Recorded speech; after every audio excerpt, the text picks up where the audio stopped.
Hello everyone, welcome back to my visual arts channel, Stractify, where I focus on concepts and techniques related to drawing and composition at a foundational level. At this stage, at this point, we are full swing into our perspective drawing series, starting off with 3-point perspective. We are at the end of Stage 2 of 3-point perspective. We had Stage 1 and Stage 2. Stage 1 focused on doing 3-point perspective drawings with the vanishing point at the top of the page. Okay, we're going to talk about this for a little bit. I just want to give a general overview of what we've covered so far. Okay, and we are not done with 3-point perspective yet. There are a few other things I want to touch on before we go before we get into 2-point perspective. In the last video, I think I said something to the effect of the next thing we're going to do is 2-point perspective, but we've got a few short videos to cover, a few short topics to cover before we get into 2-point perspective. So just as an overview, a simple overview, I've come up with these simple diagrams just to help you stay on track with drawing in 3-point perspective. Remember, in the first stage, we focused on the third vanishing point being above the horizon line. So let's remember, you have the horizon line, and then on the horizon line, you have two vanishing points that are far away from each other. You want to keep them as far apart as possible. You do not want to bring them close, or else you'll get aware distortion, and we're going to have a video where we talk about that, and you'll see that happen. So you always want to keep these two vanishing points apart from each other.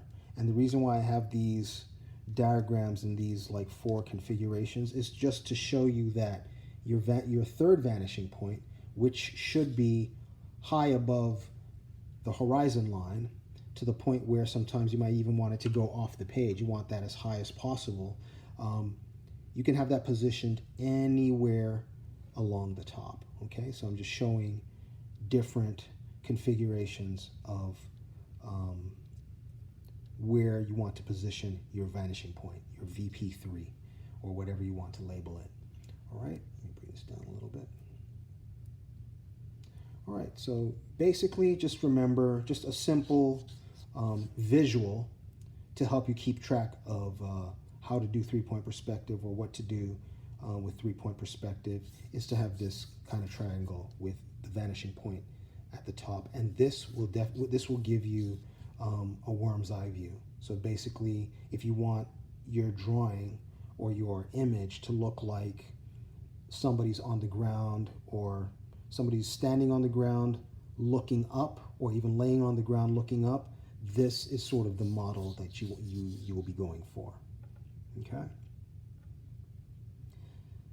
And then out of the 3, this is probably what you want to avoid. And of course you want to have your vanishing points far apart from each other, just like these, but you don't want to keep your third vanishing point low. You want to keep that as high as possible.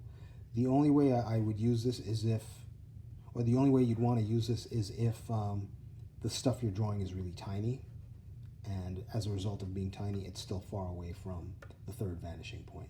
Okay, but if I'm drawing some big stuff and I'm starting to get objects here, they're going to start to experience distortion.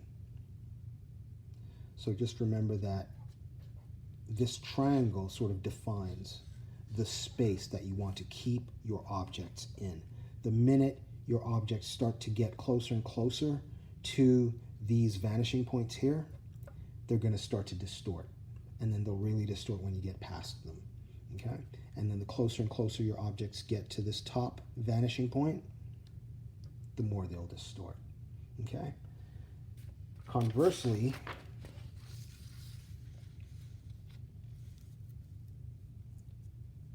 and this is what we covered in Stage 2, we had the vanishing points below the horizon line and at the bottom nearly at the bottom of the pages that we were using, okay? Again, since I just mentioned it here, you probably want to avoid this vanishing point being too close to your objects. You want to go as low, as far away, as far down as possible, okay, from whatever content you have here, all right? Of course, you want to keep these apart. So these pretty much stay apart the same way on the horizon line, all right? And then you want to have your third point further down the page. And then this gives you a sense of, whereas this one you get sort of like a worm's eye view, this you get a bird's eye view with this model, with this configuration, okay?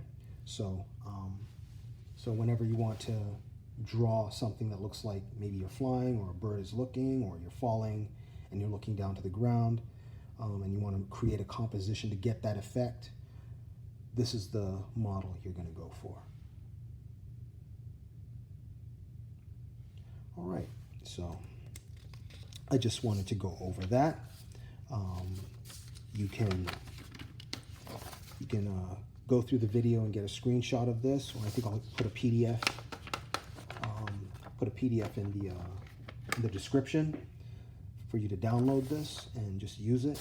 And good luck with your perspective drawing endeavors. Okay, I hope you guys have a lot of fun exploring this stuff that I'm putting out there.